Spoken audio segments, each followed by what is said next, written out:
आज से करोड़ों साल पहले जब इंसान का कोई अस्तित्व ही नहीं था, तब इस धरती पर डायनासोर्स का राज था। उन्होंने करोड़ों सालों तक धरती पर राज किया, लेकिन तकरीबन 65 मिलियन साल पहले एक विशाल एस्टेरॉइड पृथ्वी से टकराया, जिसने डायनासोरों का अस्तित्व पृथ्वी से पूरी तरह से मिटा दिया।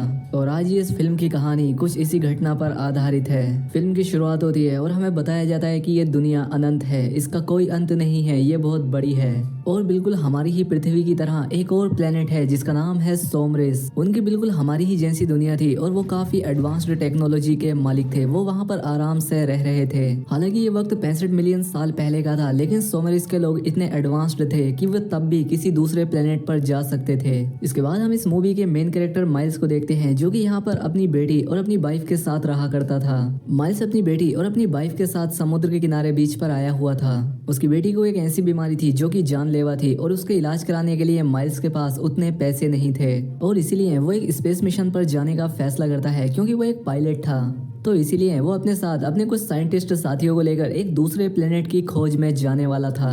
उसका ये मिशन 2 साल का था और इस मिशन से उसे जो पैसे मिलेंगे उससे वो अपनी बेटी का इलाज कराएगा। उसे अपनी बेटी के लिए ऐसा करना ही था, क्योंकि उसके पास दूसरा और कोई रास्ता भी तो नहीं था। उसकी बेटी उससे कहती है कि डैड, मैं आपके वापस आने का इंतजार करूंगी, मुझे पता है आप अपना काम अच्छे से पूरा कर लेंगे। और इसके बाद माइल्स अपने सफर पर निकल जाता है। इसके बाद हमें 2 साल बाद का समय दिखाया जाता है, जहाँ पर हमें फिर से माइल्स के उस स्पेसशिप को दिखाया जाता है। ये लोग अपनी मंजिल पर पहुंचने ही वाले होते हैं कि तभी कुछ छोटे छोटे एस्टेरॉइड के टुकड़े आकर इनके स्पेसशिप से टकराने लगते हैं। वो टुकड़े स्पेसशिप पर इतनी जोर से लगते हैं कि स्पेसशिप बुरी तरह से कांपने लगता है। इस सारी हलचल में माइल्स की अपने चैम्बर में आंख खुल जाती है और अब वो बाहर निकलकर अपने शिप को कंट्रोल करता है, क्योंकि बाकी के सभी लोग अपने स्लीपर चैम्बर में गहरी नींद में सो रहे थे और ये शिप ऑटो पायलट मोड पर खुद चल रहा था। उन छोटे पत्थर के टुकड़ों की रफ्तार काफी ज्यादा थी, जिस वजह से स्पेसशिप काफी डैमेज हो जाता है। इन सारे हालातों को देखते हुए माइल्स फैसला करता है कि मैं स्पेसशिप को पास के ही किसी प्लेनेट पर लैंड कराऊंगा। लेकिन अब जैसे ही वो उस प्लेनेट की ऑर्बिट में आता है तो तेज रफ्तार की वजह से उसे कुछ भी दिखाई नहीं देता और ये स्पेसशिप एक काफी बड़ी सी चट्टान से आकर टकरा जाता है। और अब इससे स्पेसशिप को एक बड़ा झटका लगता है, जिससे अंदर के सभी चैम्बर्स तबाह और बर्बाद हो जाते हैं। सब कुछ बर्बाद हो चुका था, यहाँ तक कि माइल्स की हालत भी काफी खराब हो चुकी थी। इसके बाद वो चेक करने के लिए आता है कि क्या कोई जिंदा बचा है, लेकिन जब वो बाहर आकर देखता है तो वो पाता है कि सारे के सारे चैम्बर्स बर्बाद हो चुके हैं, जिसमें मौजूद सभी लोग मर चुके थे। लेकिन तसल्ली की बात ये थी कि ये प्लेनेट इंसानों के रहने के लिए एकदम ठीक था, क्योंकि यहाँ पीने के लिए पानी है, खाने के लिए पत्ते और हवा ऐसी है जिसमें सांस लिया जा सकता है। लेकिन उसे ये अंदाजा बिल्कुल नहीं था कि अगर इस प्लेनेट पर जिंदगी है तो यहाँ और भी खतरनाक क्रीचर हो सकते हैं। और जिस प्लेनेट पर माइल्स लैंड हुआ था ये कोई और प्लेनेट नहीं था, बल्कि आज से 65 मिलियन साल पहले की हमारी पृथ्वी थी, जब इंसान पृथ्वी पर पैदा भी नहीं हुए थे। यहाँ पर सिर्फ बड़े मॉन्स्टर का राज हुआ करता था।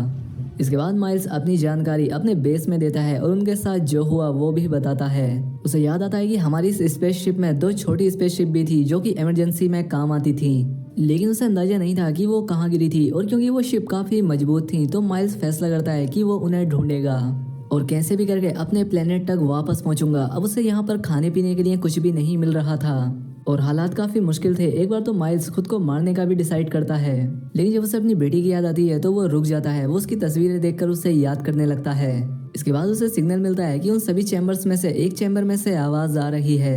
अब माइल्स वहां पर चेक करने के लिए जाता है कि क्या सच में अभी भी कोई जिंदा है।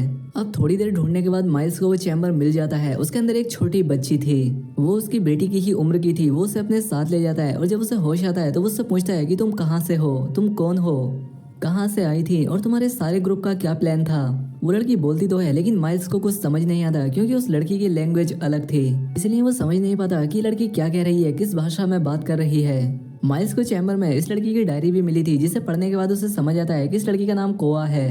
अब अगली सुबह माइल्स इस प्लेनेट को बारीकी से जांचने के लिए यहाँ छानबीन करने के लिए घूमने चला जाता है और साथ ही वो अपने स्पेसशिप को भी ढूंढ रहा था। यहाँ पर उसे काफी सारे वोल्केनो मिलते हैं जो कि बार बार फट रहे थे और यहाँ पर एक डायनासोर का कंकाल भी पड़ा था। इसके बाद माइल्स अपना हाई टेक्नोलॉजी जीपीएस निकालता है, जो कि किसी भी चीज को ढूंढने का काम किया करता था, जिससे माइल्स को पता लग जाता है कि उसका छोटा स्पेसशिप यहाँ से 15 किलोमीटर की दूरी पर एक पहाड़ पे क्रैश हुआ है। अब वो आगे देखने के लिए जैसे ही झांकता है, डायनासोर का एक छोटा बच्चा उस पर हमला कर देता है। लेकिन माइल्स की किस्मत अच्छी थी, उस पर एक इलेक्ट्रिक गन थी। वो उस डायनासोर के बच्चे को खुद से दूर करके उसे मार देता है और अपनी जान बचाकर उस बच्ची के पास आ जाता है। वो उसे इस सब बारे में बताता है। वो कहता है हमें जल्द से जल्द ब्रिज का रास्ता पार करके वहां पर पहुंचना होगा ताकि हम यहाँ से निकल सकें। माइल्स की बात सुनकर कोआ उससे कहती है कि हम जिन चैम्बर्स में आए थे उसमें मेरे पेरेंट्स भी थे और उन्हें लिए बगैर मैं कहीं नहीं जाऊंगी। लेकिन माइल्स जानता था कि वो सारे चैम्बर्स तबाह हो चुके हैं। वो उस बच्चे को ये बात ना बताते हुए उसे समझाता है, लेकिन कोआ उसकी कोई भी बात सुनने को तैयार ही नहीं थी। इसीलिए माइल्स उससे झूठ बोल देता है कि तुम्हारे पेरेंट्स भी उसी पहाड़ पर हैं, तो जल्द से जल्द मेरे साथ चलो, हमें वहां पर पहुंचना होगा। अब इसीलिए कोआ मान जाती है और ये अपनी पूरी तैयारी के साथ अपनी मंजिल के लिए निकल पड़ते हैं। लेकिन जितना आसान ये रास्ता लग रहा था उतना ही खतरनाक और खतरों से घिरा हुआ था, क्योंकि इस समय में ना सिर्फ चलने वाले बल्कि उड़ने वाले डायनासोर्स भी थे और न जाने किस किस तरह की मखलूकात थी जो कि इन पर कभी भी हमला कर सकती थी। अब ये दोनों किसी तरह से छिपते छिपाते एक बड़े से मैदान से होते हुए एक जंगल में आ जाते हैं और यहाँ पर होते हैं भयानक डायनासोर जो कि इन्हें देख लेते हैं। वो इन पर हमला करने लगते हैं। अब माइल्स अपनी इलेक्ट्रिक गन निकालकर उन पर शूट करता है और वो अपना और कोआ का बचाव कर रहा था। खैर अभी लोग किसी तरह से यहाँ से बचकर आगे जाते हैं, जहाँ पर इन्हें एक झरना मिलता है। यहाँ पर ये अपना हाथ मुंह धोकर थोड़ा आराम करते हैं। इसके बाद माइल्स एक पेड़ पर चढ़ता है और अपना जीपीएस निकालकर पता करता है कि अब उनका स्पेसशिप कितनी दूरी पर रह गया है। लेकिन तभी अचानक से टहनी टूट जाती है और माइल्स जोर से जमीन पर आकर गिरता है, जिससे उसका एक हार्ट डिसलोकेट हो जाता है, जिससे उसे काफी दर्द हो रहा था।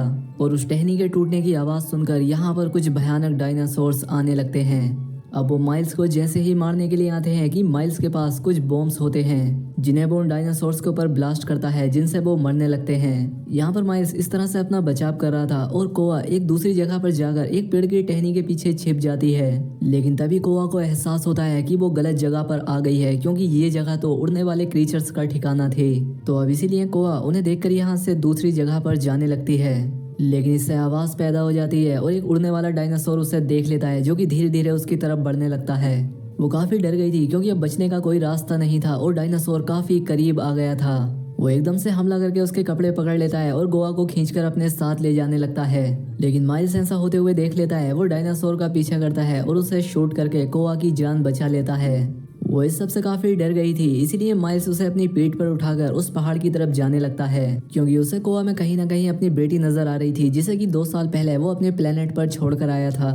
अब क्योंकि इन्हें चलते चलते रात हो जाती है और रात में चलना खतरे से खाली नहीं था, इसलिए ये लोग एक केव में जाकर रात गुजारने का फैसला करते हैं। यहाँ पर माइल्स दोबारा से अपना जीपीएस चेक करता है कि अब उनका स्पेसशिप कितनी दूर रह गया है। लेकिन यहाँ पर जो चीज माइल्स को पता लगती है उसे जानकर इनके होश उड़ जाते हैं, क्योंकि स्पेस में जो चट्टानों के टुकड़े माइल्स के स्पेसशिप से आकर टकराए थे वो अब पृथ्वी पर गिरने वाले थे, जिससे होगा ये कि सारे डायनासोर्स और पृथ्वी पर जो भी चीज है वो सब कुछ तबाह हो जाएंगे। वो सारी चीजें राख में बदल जाएंगी। वही सारी चीजें समझ गया था और वो कोआ को भी इस बारे में बताता है। अब सुबह में ये लोग जैसे ही यहाँ से निकलने वाले थे कि एक बड़ा सा डायनासोर आकर उन पर हमला कर देता है, जिससे बचने के लिए ये लोग उस केव के और अंदर आ जाते हैं। यहाँ पर आकर उन्हें एक सुरंग मिलती है जिसका साइज काफी छोटा था और अब इसीलिए माइल्स यहाँ पर बॉम्ब से धमाका करता है, जिससे छेद सिर्फ इतना बड़ा होता है कि यहाँ से कोआ गुजर सकती थी, लेकिन माइल्स नहीं। अब वो तो निकल जाती है लेकिन माइल्स अंदर ही रह जाता है, जिससे कि यहाँ पर एक और डायनासोर माइल्स पर हमला कर देता है। लेकिन माइल्स के पास जो इलेक्ट्रिक गन थी वो उससे उस डायनासोर पर शूट करके खुद को बचा लेता है और जैसे तैसे वो सुरंग से बाहर आ गया था। लेकिन बाहर आकर उसे कोआ कहीं भी दिखाई नहीं देती। वो आसमान से बहुत सारे चट्टानों के टुकड़े धरती की तरफ आते हुए देख रहा था, जिसका मतलब ये था कि इन लोगों को जल्द ही इस प्लेनेट को छोड़ना होगा, वरना ये लोग मारे जाएंगे। और अब इसीलिए वो जल्दी से उस तरफ भागने लगता है जहाँ वो स्पेसशिप था, लेकिन वो गलती से एक दलदल में गिर जाता है। वो निकलने की बहुत कोशिश करता है लेकिन वो दलदल उससे निकलता जा रहा था। यहाँ तक कि वो कोआ को भी आवाज लगाता है, लेकिन अब बचने की कोई भी उम्मीद नजर नहीं आ रही थी। अब इससे पहले वो पूरी तरह से डूब जाता, कोआ यहाँ पर आ जाती है और उसकी मदद करने लगती है। वो पेड़ की एक टहनी माइल्स की तरफ झुका देती है, जिसे पकड़कर वो जैसे तैसे बाहर आ जाता है। बाहर आते ही वो कोआ को जोर से गले लगा लेता है, क्योंकि आज वो मरने ही वाला था, लेकिन कोआ ने उसे बचा लिया। फिर वो उसे बताता है कि प्लेनेट जल्द ही खत्म होने वाला है, हमें यहाँ से जल्द निकलना होगा। ये दोनों पूरा दिन और पूरी रात सफर करते हैं और अगली रात होने से पहले ये उस स्पेसशिप तक पहुंच जाते हैं। और अच्छी बात ये थी कि इस स्पेसशिप में कोई डैमेज नहीं हुआ था, ये इससे निकल सकते थे। अब वक्त को बर्बाद ना करते हुए माइल्स जैसे ही स्पेसशिप को स्टार्ट करता है कि कोआ बाहर आ जाती है और अपने पेरेंट्स को ढूंढने लगती है, क्योंकि माइल्स ने ही कहा था कि तुम्हारे माँ बाप पहाड़ की चोटी पर मिलेंगे।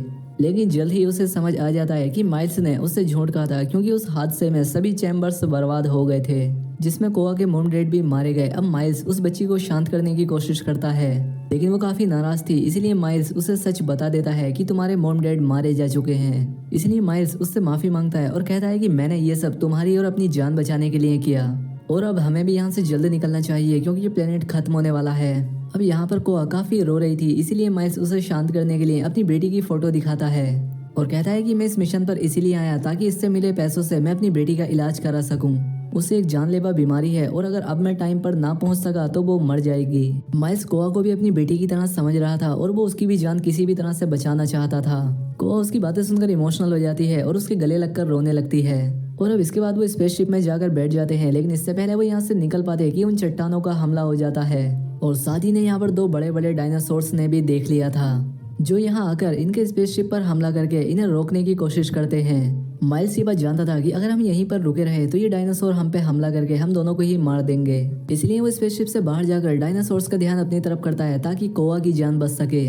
अब एक डायनासोर जैसे ही माइल्स के पास आता है, माइल्स उस पर अपनी इलेक्ट्रिक गन से शूट करके उसे मार देता है, लेकिन अभी एक और डायनासोर जिंदा था। वो तेजी से माइल्स की तरफ बढ़ने लगता है। माइल्स को लगने लगता है कि शायद ये डायनासोर उससे मार देगा क्योंकि उसकी गन की बैटरी लो हो चुकी थी, वो दोबारा से लोड नहीं हो रही थी। डायनासोर उसके काफी करीब आ गया था, लेकिन इसी बीच स्पेसशिप में बैठी कोआ अपना दिमाग चला देती है। वो एक वीडियो प्ले कर देती है।